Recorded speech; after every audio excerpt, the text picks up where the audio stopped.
Today, hold up, I'm trying to check today's date. It's the 15th. What's up, chat? Welcome back to another daily read of the One Year Bible. We're a little early today. We're a little early. We're a little early. But today is May the 15th, which means we're on May the 17th. And today is day 138 in a row of our One Year Bible read. What's up, basketball? How you doing, bro? Today we're going to be reading from 1 Samuel 21 through 21.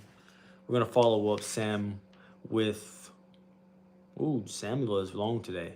John 9, 1 through 41. We're going to follow up John with Psalms 113, 1 through 14. And then right after Psalms, we're going to tonight's read with Proverbs 15, 15 through 17. Okay. Without further ado, chat, let's get into tonight's read. Day 138 in a row of our 365-day one-year Bible read. And it starts with 1 Samuel 21 through 21, going through verse 15. So David now fled from Noath and Ramah and found Jonathan. "What have I done?" he exclaimed. "What is my crime? How have I offended your father that he is so determined to kill me?" "That's not true," Jonathan protested. "You're not going to die. He always tells me everything he's going to do, even the little things. I know my father wouldn't hide something like this from me. It just isn't so." Then David took an oath before Jonathan and said, "Your father knows perfectly well about our friendship. So he has said to himself, 'I won't tell Jonathan. Why should I hurt him?' But I swear to you that I am only a step away from death. I swear by the Lord and by your own soul." "Tell me what I can do to help you," Jonathan exclaimed. David replied, "Tomorrow we celebrate the new moon festival. I've always eaten with the king on this occasion, but tomorrow I will hide in the field and stay there until the evening on the third day. If your father asks where I am, tell him I asked permission to go home to Bethlehem for an annual family sacrifice. If he says fine, you'll know all is well. But if he is angry and he loses his temper, you will know he is determined to kill me. Show me this loyalty as my sworn friend, for we made a solemn pact before the Lord, or kill me yourself if I have sinned against your father. But please, don't betray me to him." "Never," Jonathan exclaimed. "You know that if I had the slightest notion my father was planning to kill you, I would tell you at once." Then David asked, "How will I know whether or not your father is angry?" "Come out to the field with me," Jonathan replied. And they went out there together. Then Jonathan told David, "I promise by the Lord, the God of Israel, that by this time tomorrow or the next day at the latest, I will talk to my father and let you know at once how he feels about you." "How you doing, Paisley? What's up, Monica? How you doing, Kagaru? Welcome to the chat." And they went out there together. Then Jonathan told David, "I promise by the Lord, the God of Israel, that by this time tomorrow or the next day at the latest, I will talk to my father and let you know at once how he feels about you. If he speaks favorably about you, I will let you know. But if he is angry and wants you killed, may the Lord strike me and even kill me if I don't warn you so you can escape and live. May the Lord be with you as he used to be with my father. And may you treat me with the faithful love of the Lord as long as I live. But if I die, treat my family with this faithful love, even when the Lord destroys all your enemies from the face of the earth." So Jonathan made a solemn pact with David, saying, "May the Lord destroy all your enemies." And Jonathan made David reaffirm his vow of friendship again, for Jonathan loved David as he loved himself. Then Jonathan said, "Tomorrow we celebrate the new moon festival. You'll be missed when your place at the table is empty. The day after tomorrow, toward evening, go to the place where you hid before and wait there by the stone pile. I will come out and shoot 3 arrows to the side of the stone pile, as though I were shooting at a target. Then I will send a boy to bring the arrows back. If you hear me tell him they're on this side, then you will know, as surely as the Lord lives, that all is well, and there is no trouble. But if I tell him, go farther, the arrows are still ahead of you, then it will mean that you must leave immediately, for the Lord is sending you away. And may the Lord make us keep our promises to each other, for he has witnessed them." So David hid himself in the field, and when the new moon festival began, the king sat down to eat. He sat at his usual place against the wall, with Jonathan sitting opposite of him, and Abner beside him. But David's place was empty. Saul didn't say anything about it that day, for he said to himself, something must have made David ceremonially unclean. But when David's place was empty again the next day, Saul asked Jonathan, why hasn't the son of Jesse been here for the meal either yesterday or today? Jonathan replied, David earnestly asked me if he can go to Bethlehem. He said, please let me go, for we are having a family sacrifice. My brother demanded that I be there, so please let me get away to see my brothers.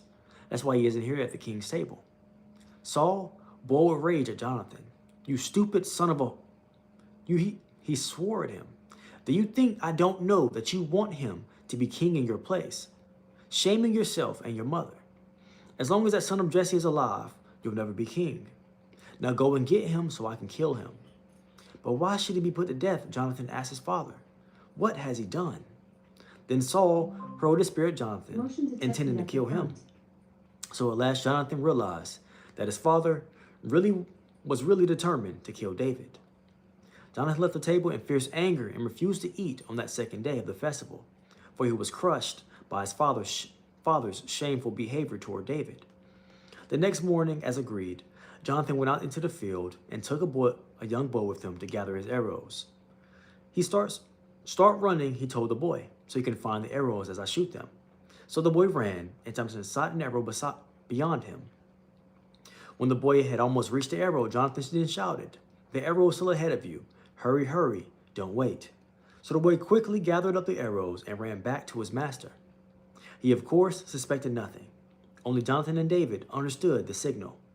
Then Jonathan gave his bow and arrows to the boy and told him to take them back to the town. As soon as the boy was gone, David came out from where he had been hiding near the stone pile. Then David bowed 3 times to Jonathan with his face to the ground. Both of them were in tears as they embraced each other, and they said goodbye, especially David.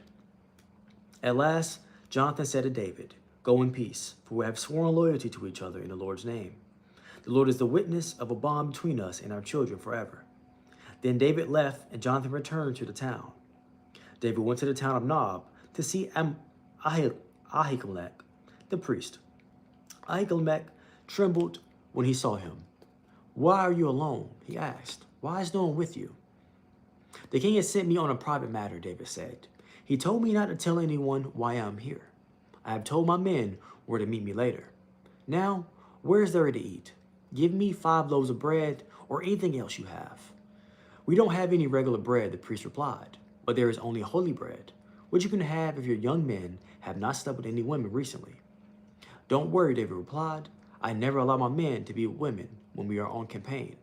And since they stay clean even on ordinary trips, how much more on this one? Since there was no food available, the priest gave him the holy bread, the bread of the presence that was placed before the Lord in the tabernacle. It had just been replaced that day with fresh bread. Now Doeg the Edomite, Saul's chief herdsman, was there that day, having been detained before the Lord. David asked Ahimelech, do you have a spear or sword? The king's business was so urgent that I didn't even have time to grab a weapon. I only had the sword of Goliath, the Philistine, whom you killed in the valley of Elah.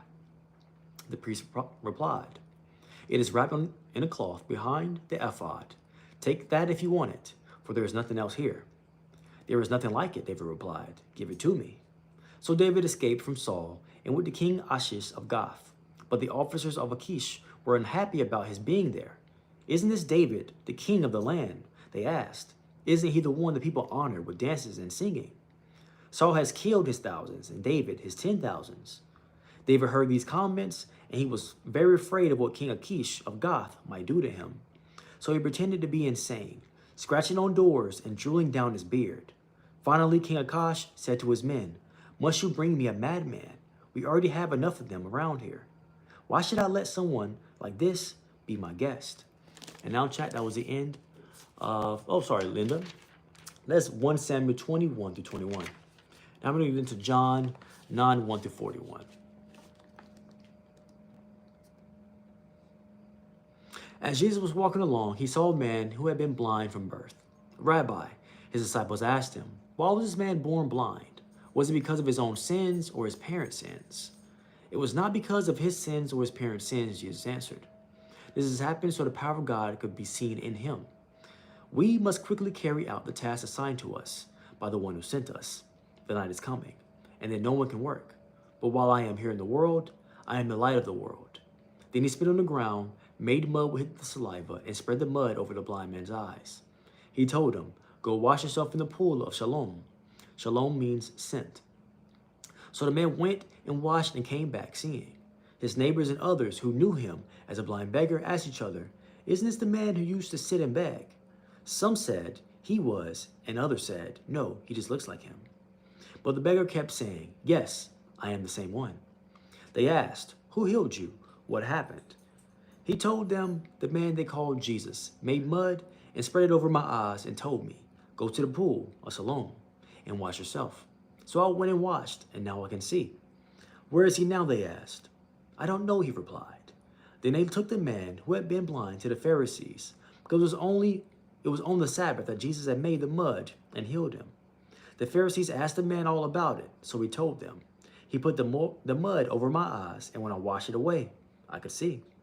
Some of the Pharisees said, "This man Jesus is not from God, for he is working on the Sabbath." Others said, "But how can an ordinary sinner do such miraculous signs?" So there was a deep division of opinion among them. Then the Pharisees again questioned the man who had been blind and demanded, "What's your opinion about this man who healed you?" The man replied, "I think he must be a prophet."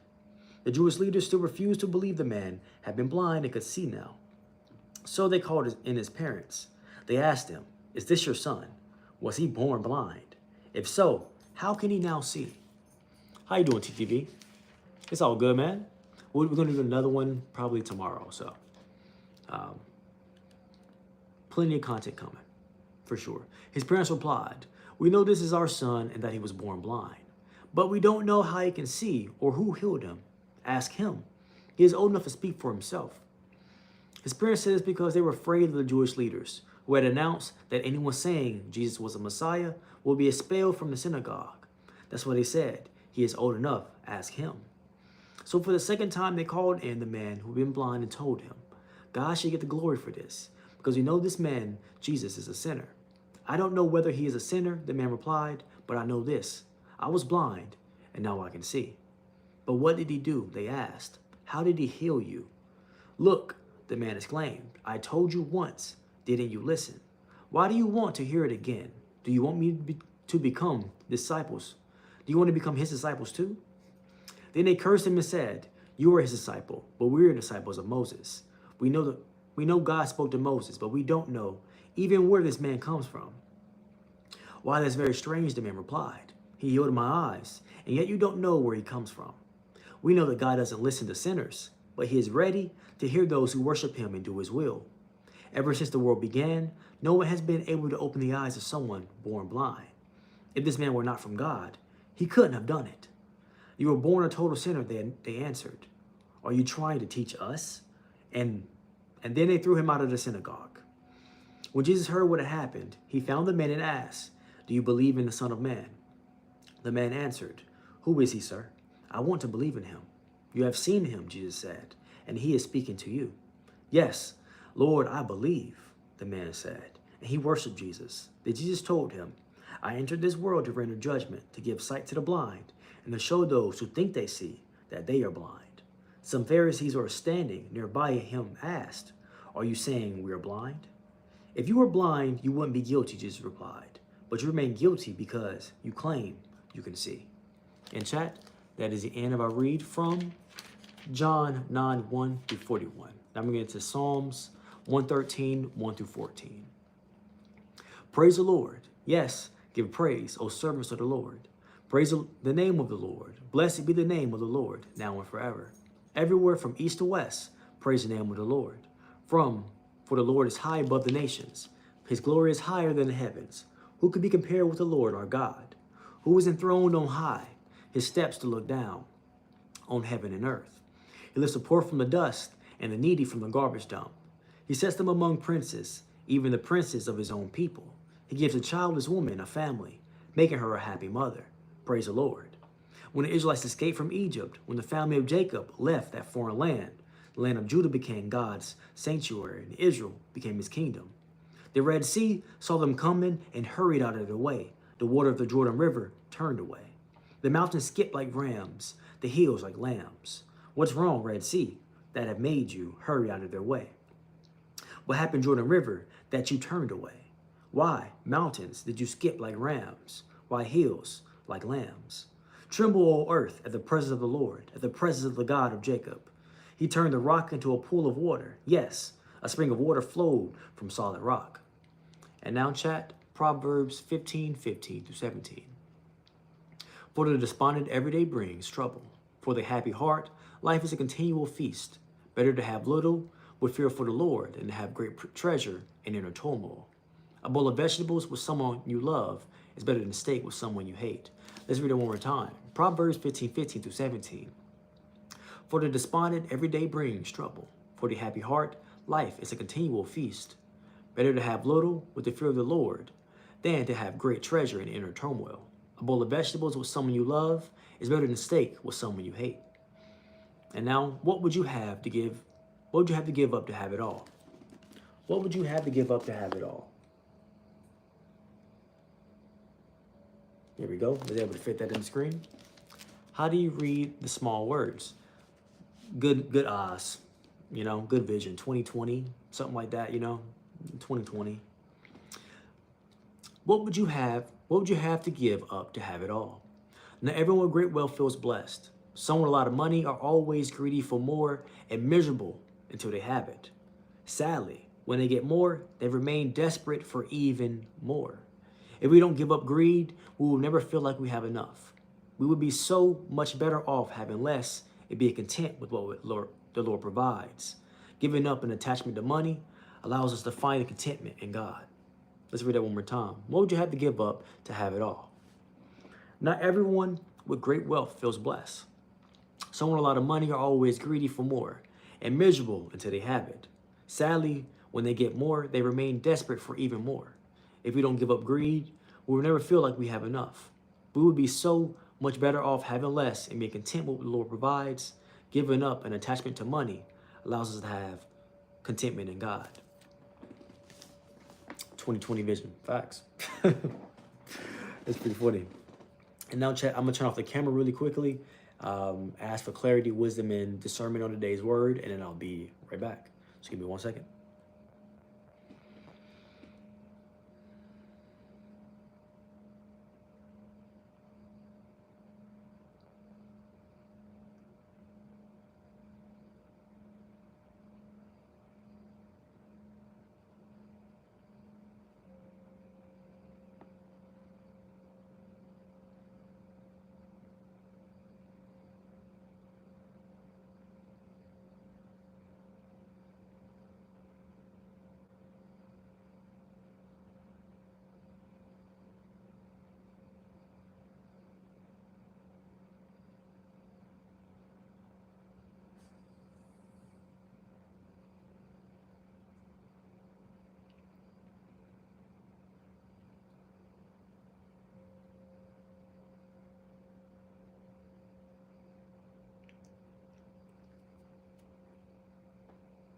Okay, chat, we're back.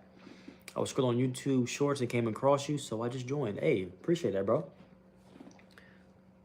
Glad we found each other. Glad we found each other. Good word today. Good word today, though. Honestly, good word today. So let's go over today's word, right?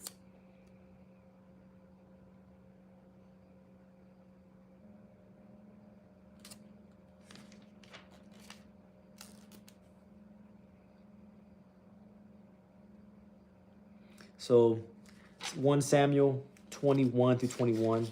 It's nothing like a good friend, It's nothing like a good friend. Jonathan was a fantastic friend to David, right?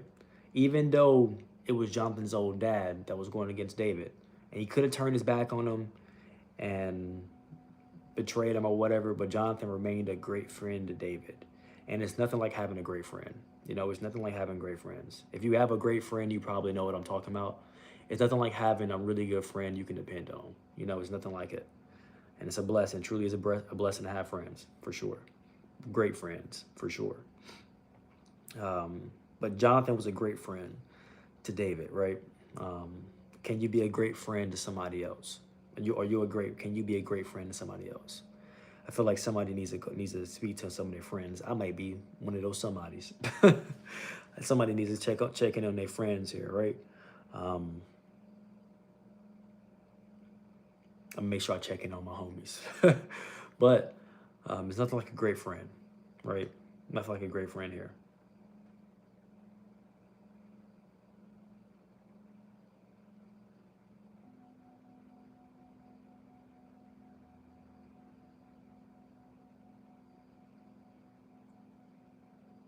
Yeah. Sam from Samuel today. The message is from Samuel. It's nothing like a great friend. Jonathan was a great friend of David.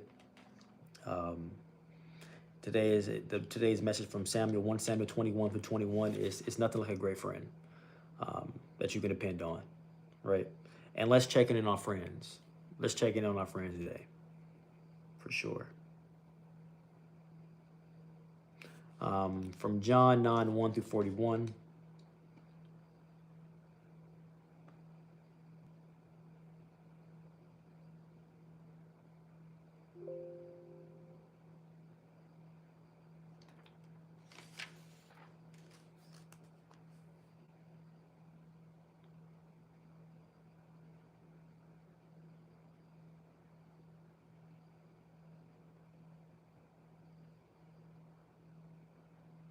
It reminds me of that church song I sing when I used to be in a choir when I was a kid. Amazing grace, how sweet the sound. I was blind, but now, blind, but now, blind, but now I see. Talking about amazing grace, how sweet the sound. Yeah, I remember this today's scripture reminds me of that song. I was blind, but now.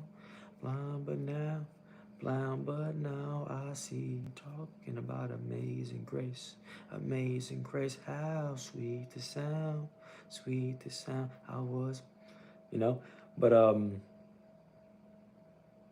that this passage today really reminds me of that.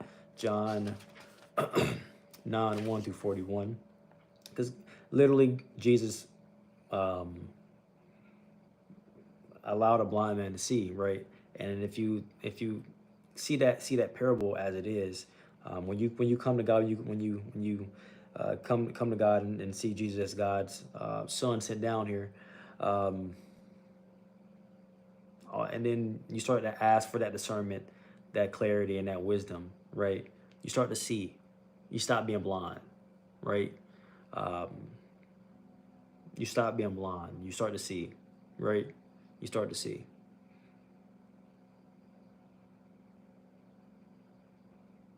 Um, and every single day I say this: Psalms is a great way to learn how to pray. It's extremely honest. It's a great way to learn how to pray. If you want to learn how to pray, read Psalms. Read Psalms for sure.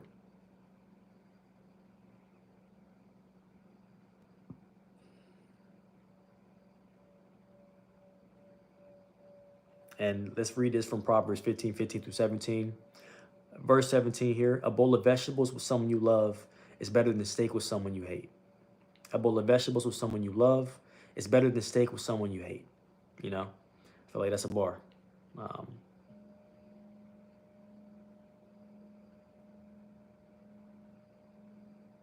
so while some of that stuff seems nice, it goes back. It always goes back to the commandments, right? Um, don't never look over to what your neighbor has and fawn over what your neighbor has, right? Um, these verses really, beat the dead horse, really. Right? I think that's how that saying goes, right? These verses really like be really don't beat on the dead horse though. But I like it though. It like really reiterates the points of what you really need to be following. Um, when you look to the left and the right and you start fawning over what your neighbor has, you start wanting that stuff, then you miss out on what's for you, right? Because you see all these other things and then they're not for you, right? But then you get so then when you ask for them and then you inevitably get them, you're like, but this is not what I wanted. And then you're continually asking for things you don't actually want because you're looking left and right instead of looking straight ahead, right? Um, so you know, let's stop looking left and right all the time. let's let's keep our focus where we need to keep our focus at, right? Keep the main thing, right? Um, and let's not look left and right. Let's not let's not look at what our neighbor has and then want what our neighbor has because it's not what we want. It's not what you truly want. It just looks cool for a moment, right? A bowl of vegetables with someone you love is better than steak with someone you hate, right? Um, let's not look left and right and want something because somebody else has it and it looks cool. You probably end up there, meet a whole bunch of people you don't like, right? And now you got to eat steak with people you hate. Dang, but a bowl of vegetables, someone you love would have been somebody better. You know, it's pretty funny. Um, but yeah,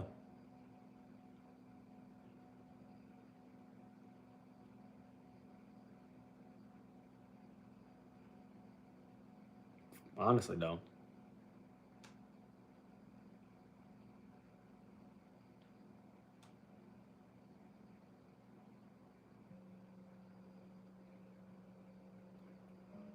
giving up the attachment to money allows us to find contentment in God. You feel me? So let's not look left and right no more. No looking left and right anymore. I sprained my arm a few minutes ago. Dang, Ash, be careful. Phone died. Ain't no problem, bro.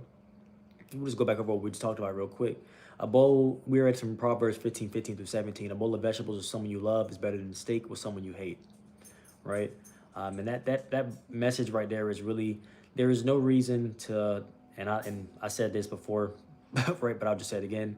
I really feel like these verses really beat a dead horse, right? It's pretty funny, but I like it because it reiterates what the message is over and over again, so you can't miss it, right? If you miss it, you're deliberately not trying to get it, right? But um, it goes back to one of the commandments, which is, don't envy what your neighbor has. Don't be envious of what your neighbor has. And don't be wanting what they. Don't be trying to take what your neighbor has. It's not for you. Don't be looking left or right. Look straight ahead because there's something that is for you, right? And if you take your eyes off what somebody else has and put it back on right ahead of you, then you won't miss it, right? So, um, because then you end up eating steak with somebody you hate instead of eating vegetables with somebody you love, So, because if you ask for it, you still get it. You feel me? You can still get it even if it's not, but then you end up in a situation that you didn't actually want to be in, right? And now you're still asking for more things because you don't like where you are, but you asked for it. Just remember that you asked for this for the situation. So you should really check your moral compass to see if you're asking for things that are actually meant for you, or asking for things that you think are nice. And you saw somebody else has it, and you wanted to, right?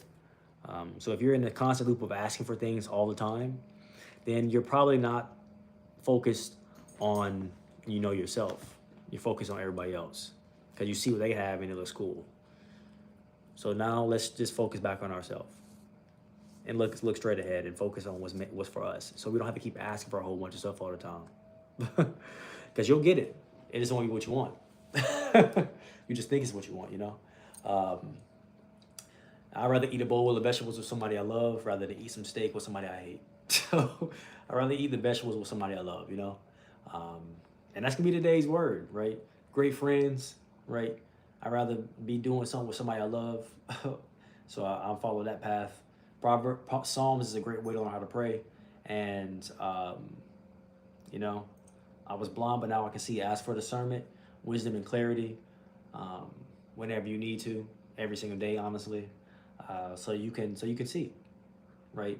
And never get too cocky about that. Remain humble, because it's still, you still got some growing to do. So do I, definitely, definitely, definitely. So, but that is the end of the day's stream. Thank you for joining me. We're gonna hit this outro if you've never seen it before. We all got that limitless core, baby. I appreciate you. I might even love you, but I'm for sure glad you woke up today. Thank you for joining me, and thank you for giving me the most valuable thing you could have gave me, which is you. It's a great day. It's a wonderful day, and you have a great rest of yours. Peace. See you later next time. See you. See you, bro.